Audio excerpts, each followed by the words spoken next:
L'invité du jour, animé par Aurélie Véron. Les invités du jour aujourd'hui sur Espoir FM, ils sont deux. J'ai avec moi dans le studio Anne-Laure Chenal qui est présidente de l'Ultimate 47 et Brian Kelly, secrétaire de cette association aussi. Alors on va présenter l'association, mais avant je pense qu'il va falloir présenter ce sport car l'Ultimate en effet c'est un sport peut-être pas connu encore de tous. Est-ce qu'on peut avoir un petit historique sur ce sport et nous expliquer ce que c'est? Alors à qui je donne la parole? Bonjour. Je vais peut-être commencer, puis Brian complétera. Donc effectivement, l'Ultimate Frisbee, c'est un sport collectif qui se joue avec un frisbee ou disque volant. C'est un objet que tout le monde connaît. Et donc le sport collectif, le but, c'est de marquer des points en attrapant le frisbee dans la zone adverse. C'est un peu comme le foot américain ou le rugby. Il y a deux équipes, deux zones. Et par contre, la grosse différence, c'est qu'il n'y a pas de contact. Et donc les joueurs doivent se faire des passes pour faire avancer le frisbee. On n'a pas le droit de marcher, donc à partir du moment où on réceptionne le frisbee, on fait des passes pour le faire avancer et on marque un point quand on attrape le frisbee dans la zone adverse. C'est un sport mixte, donc on joue garçons et filles. Et l'autre particularité, c'est que c'est auto-arbitré. Il n'y a pas d'arbitre, donc ce sont les joueurs qui connaissent les règles et qui s'arbitrent eux-mêmes. D'accord. Ah oui, en effet, voilà. C'est important à préciser. Combien de personnes dans chaque équipe sur un match? On dit un match? Oui. Combien de personnes il y a par équipe? Il y a plusieurs formats, en fait. Le format le plus répandu, c'est sur herbe, à l'extérieur. Ça se joue à 7 contre 7. Après, il y a les formats indoor, à l'intérieur, dans un gymnase, souvent sur un terrain de hand. Et là, ça se joue à 5 contre 5. Et après, il y a un format sur la plage, qu'on appelle le format beach, qui se joue à 5 contre 5 aussi. Quelles sont les compétences pour jouer à ce sport, pour pratiquer ce sport? Voilà, il faut avoir de la rapidité, il faut avoir de l'explosivité. C'est un sport très très cardio. C'est un des sports où il y a le plus d'appuis différents aussi. Ouais, vous avez dit on ne bouge pas, on ne court pas, c'est ça? Alors, quand on a attrapé le disque, on ne court pas. Ah, par contre, après, les coéquipiers doivent eux courir pour se démarquer et qu'on puisse leur faire une passe. D'accord, donc c'est pour ça que ça reste quand même très, très cardio alors. Oui. C'est un sport complet. Effectivement, il y a une partie un peu physique sur les courses. Il y a la partie technique sur les passes, puisqu'il faut lancer le frisbee. Donc on a différents types de lancers, on pourra y revenir. Et après, il y a une partie aussi collective. Donc il peut y avoir des stratégies, un peu comme quand vous jouez au hand, au basket, des stratégies d'équipe. Donc c'est assez complet. C'est quand même accessible à tout le monde assez facilement. Nous, on a des gens qui viennent essayer régulièrement. Soit c'est des anciens joueurs de foot, de rugby qui connaissent un peu les sports collectifs et là ils arrivent à jouer assez facilement, mais on a aussi des personnes qui faisaient pas forcément de sport avant et qui prennent plaisir en un ou deux entraînements. On leur apprend le lancer. Après voilà, il faut quand même un petit peu de physique parce que voilà, faut courir un petit peu, mais c'est accessible à tous.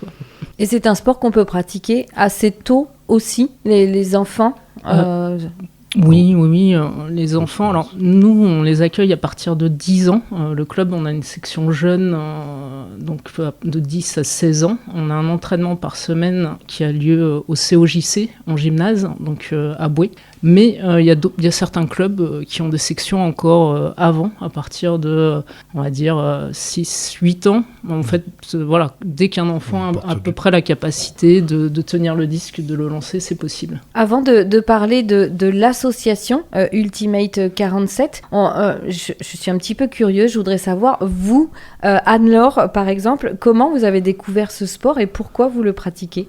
Moi, je l'ai découvert en Allemagne pendant mes études, où j'avais fait un semestre d'études en Allemagne et c'était un sport qui était couramment pratiqué, donc j'avais essayé là-bas. Après, j'ai pas joué tout de suite en France. Moi, je faisais du handball pendant plusieurs années en club et pour nos entraînements de handball, on avait un coach qui nous faisait jouer avec un frisbee. Alors, c'était pas vraiment les règles de l'Ultimate, mais voilà, on s'échauffait des fois avec un frisbee. Ça me plaisait bien. Et à un moment donné, j'avais envie de changer de sport. Et j'ai découvert l'Ultimate Frisbee lors d'un forum des associations. Je suis allé essayer et j'ai tout de suite accroché. Donc ça m'a plu et j'ai continué. Brian? Alors moi, je suis américain. Donc je connais ce sport des États-Unis, parce que c'est un sport qui se pratique beaucoup là-bas. Donc oui, j'ai toujours, depuis tout petit, lancé un disque. Après, en France, je savais pas qu'il y avait des clubs d'Ultimate, en fait. Et c'est un collègue de travail qui est un des premiers fondateurs du club Ultimate 47, qui m'a dit un jour, viens jouer à l'Ultimate. Et donc ça, c'était en 2016, je crois. Et 2015. Et voilà, depuis, j'ai pas quitté le club. Et Brian, donc en tant qu'Américain, vous avez aussi apporté votre expérience, votre culture du jeu. Non, j'ai juste l'accent sur les termes, c'est tout. Sinon, j'étais pas assez joueur d'Ultimate aux États-Unis pour apporter quoi que ce soit. Bon, on va continuer de parler de l'Ultimate et notamment donc de cette fameuse association en Lot-et-Garonne, donc Ultimate 47. Anne-Laure, vous en êtes donc, je le rappelle, la présidente et Brian, le secrétaire. Qu'est-ce qu'elle a de particulier en Lot-et-Garonne? Déjà, vous êtes venus avec un disque, on peut dire un disque, un frisbee, voilà, ça. et avec dessus un frelon, c'est bien ça?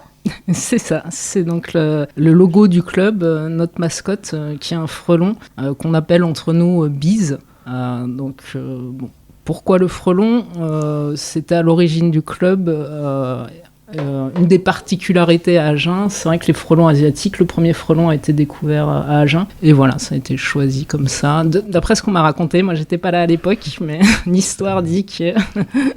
Donc ça signifie que l'équipe d'Ultimate 47, c'est l'équipe des Bees, c'est ça? Des Frisbees. Des Frisbees, oui. D'accord, très bien. Alors, comment ça se passe, cette association? Vous l'avez dit, il y a des cours, il y a aussi des tournois? Oui, alors 2 entraînements par semaine pour les adultes. Le lundi, qui est un entraînement plus physique, de 18h30 à 20h30.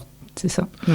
Et le jeudi soir aussi, qui est un entraînement plus technique, on va dire, où l'on fait plus de phases de match, qui est de 18h30 à 20h30. Et donc c'est à Bouy, au stade Bordeaux-Neuve, c'est un terrain sur herbe, derrière l'école Jean Moulin à Bouy. Ouais. Donc des cours, oui, des cours et puis aussi donc des tournois. C'est-à-dire, est-ce que moi, je suis désolée, je n'ai jamais vu un tournoi d'Ultimate. Est-ce qu'il y en a beaucoup en France, en région? Vous jouez contre qui? Alors, oui, c'est un championnat régional parce on est le seul club du Lot-et-Garonne. Donc il y a 5000 licenciés en France. 6000. Il y a une fédération française d'Ultimate Frisbee qui regroupe tous les clubs qui jouent au frisbee en France. Et la fédération française est rattachée à la fédération mondiale aussi. Donc c'est vraiment quelque chose qui est développé au niveau mondial. Nous, c'est vrai qu'au niveau du club d'Agen, on joue principalement au niveau régional. Il y a une ligue Nouvelle-Aquitaine. Et donc là, dans l'actualité de ce mois-ci, on accueille le championnat régional en gymnase le 24 janvier au gymnase Lomé. Donc c'est un des championnats auxquels on participe. Après, au cours de l'année, on participe à d'autres championnats. Il y a des championnats sur herbe également et des championnats sur sable, sur plage. Donc là, sur plage, effectivement à Agen, c'est compliqué. On va plus jouer généralement sur la côte atlantique. Ça peut être Hendaye, ça peut être Royan. On est allé jusqu'à Notre-Dame-de-Mont en Vendée ou Montpellier également, ça peut être possible, quoi. Mais c'est pas que le sable, c'est vraiment la plage avec aussi le vent est pris en compte dans le sport en version beach. Alors c'est ça, oui. Parce qu'on a un terrain de sable au niveau de la piscine à Agen, oui. Là derrière. Mais bon, on n'a pas le vent de l'océan quand même. Ça change le jeu quand on est sur ces 3 terrains, ces 3 terrains différents. Les conditions climatiques, oui, ça va prendre en compte dans le jeu, hein, le niveau du lancer et la lecture de trajectoire des disques, oui, Il faut apprendre à jouer avec le vent, en fait, ça s'apprend. Et c'est vrai que c'est pour ça que pour commencer, c'est bien de commencer en gymnase, en salle, parce qu'il n'y a pas cet impact du vent. Après, voilà, on apprend à lancer aussi avec le vent ou contre le vent. Quand on a le vent en face, le disque va partir moins loin, il faut le lancer un petit peu différemment, mais ça fait partie du jeu. Et il y a aussi des stratégies qui sont mises en place en termes de défense ou d'attaque pour jouer avec le vent. On va faire peut-être plus des défenses de zone, un peu toujours pareil comme au basket ou au hand, quand il y a du vent, pour bloquer un peu plus le jeu, tandis que s'il n'y a pas de vent, on sera plus sur une défense individuelle et pour éviter les longues passes, les grands lancers. Donc voilà, on s'adapte aux conditions climatiques, le vent, la pluie, le sable. Alors revenons sur ce championnat régional, donc vous avez dit c'est le 24 ou le 24-25 ? Oui, c'est tout le week-end. D'accord. Ça commence le 24 à 11h30 et donc il y a des matchs jusqu'au dimanche 15h30. Alors on va en profiter justement pour dire à nos auditeurs de venir et de découvrir ce sport. Donc le 24 et le 25 janvier, qu'est-ce que pourront voir les spectateurs ? Donc il s'agit du championnat donc, régional Nouvelle-Aquitaine. Donc c'est un championnat en gymnase et on accueille 9 équipes de la région. Et donc c'est un championnat sous forme de tournoi. Donc il va y avoir des matchs toute la journée, tout le samedi et tout le dimanche. Ce sont des matchs d'une demi-heure. Donc chaque équipe joue une demi-heure et ensuite il y a un classement final. Et là c'est la deuxième phase. Donc il y aura la remise des prix à la fin du week-end qui déterminera qui est le champion régional pour 2026 en salle. C'est un événement pour votre club, c'est quelque chose d'important de l'accueillir aussi en plus.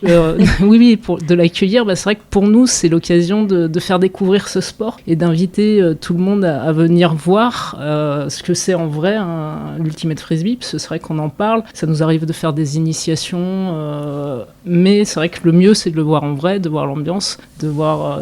voilà. Donc là, venez voir, c'est ouvert à tous. On aura une petite buvette pour vous accueillir aussi et on sera très heureux de vous expliquer les règles et puis de vous expliquer comment ça se passe l'Ultimate Frisbee et que vous puissiez voir un vrai match.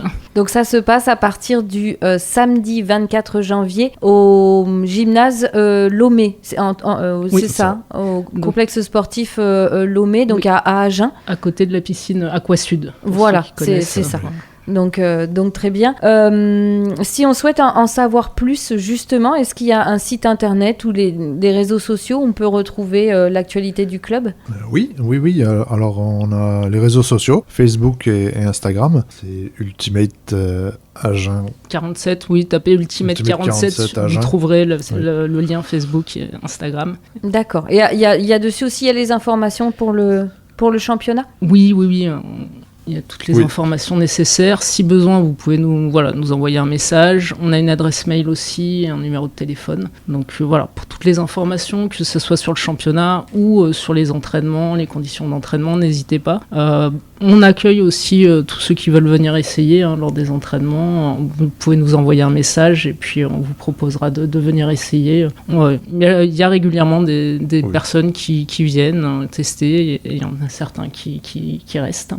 D'accord. En tout cas, merci beaucoup d'être venu dans les studios d'Espoir FM. Oui, Brian, vous voulez rajouter quelque chose ? Une chose très importante à l'Ultimate aussi, c'est l'esprit du jeu. On n'a pas trop parlé de ça, mais c'est très très important. En fait, il y a une coupe de l'esprit du jeu qui est remise. C'est une éthique de l'Ultimate, en fait.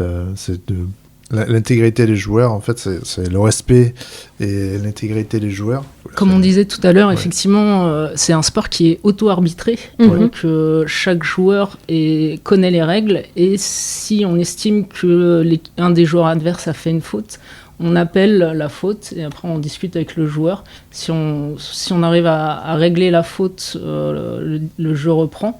Et à la fin du match, la particularité, c'est qu'on se rassemble pour débriefer sur le match et se dire qu'est-ce qui était bien au niveau connaissance des règles, au niveau contact, esprit du jeu. Donc c'est vraiment un échange et le but c'est de pouvoir avoir le retour de l'autre équipe sur comment s'est passé le match. S'il y a des points améliorés sur la connaissance des règles, mais aussi ça peut être sur les contacts, comme tu disais, Brian. Ouais. Comme c'est sans contact, à partir du moment où il y a un contact, on peut appeler un fait de jeu, une faute ou quelque chose. S'il y a un contact, que ça influe pas le jeu, que ça se passe à l'autre bout du terrain, bon là, ça sert à rien d'appeler. Au contraire, ça empêche le jeu. Mais dès qu'il y a un contact entre deux personnes, il y a une faute qui peut être appelée et là, c'est les joueurs qui discutent entre eux, ce qui est très important. Ah oui, en effet, c'est même plutôt inédit. J'ai une toute dernière question avant de finir. Est-ce que c'est en prévision ou est-ce que c'est déjà un sport olympique ? Mais effectivement, ça fait 4 ans que l'équipe de France participe aux Jeux mondiaux. Donc c'est un peu l'antichambre des Jeux olympiques pour les sports qui ne sont pas encore aux Jeux olympiques, mais qui sont un peu en phase de test. Et là, notamment, cet été, au mois d'août, l'équipe de France a participé aux Jeux mondiaux en Chine, et ils ont fait une belle performance. Ils ont terminé 3e, donc c'était un championnat sur herbe mixte, 3e sur 8 équipes, dont les meilleures équipes mondiales. Donc voilà, on espère les voir prochainement aux Jeux olympiques ou sur d'autres compétitions. Et pourquoi pas un futur champion lot-et-garonnais aussi. Ça devait être en 2028 et à Los Angeles, puis au final, ça sera ceux d'après peut-être. D'accord. Bon, eh bien, on surveillera, mais c'est un sport qui pourrait bien sûr être olympique. Il a tout ce qu'il faut. Voilà, tout à fait. Mais en tout cas, merci à tous les deux. Anne-Laure Chenal, la présidente d'Ultimate 47, et à Brian Kelly, le secrétaire. Merci. Et donc, on se retrouve le 24 et le 25 janvier au gymnase Antoine Lomé pour le championnat régional. Merci à vous. Merci à vous. C'était l'invité du jour, animé par Aurélie Véron.